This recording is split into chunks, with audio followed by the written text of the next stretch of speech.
With this new Epson Projector we've installed with the existing amp and a new motorised screen. The screen controls are on the wall there.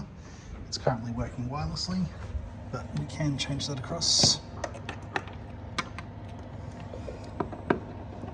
to the cable. There can be an automated switch installed for that if necessary.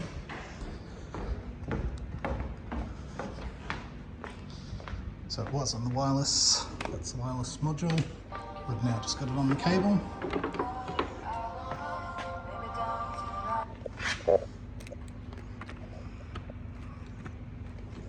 So with the cable connected, it all just works with the cable. Obviously the cable is always going to be better for video than wireless video. Same story, same channel on the amps, and you can obviously get that running with a fetch box or anything else with that same cable, or we can install more automation with the switching if necessary.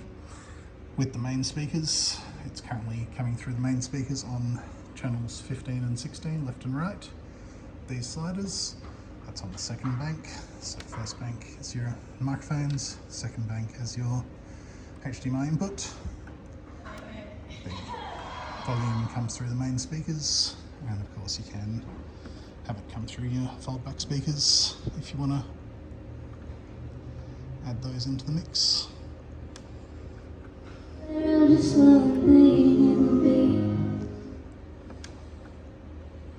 etc. AV King if you need any more support with this package. Thank you.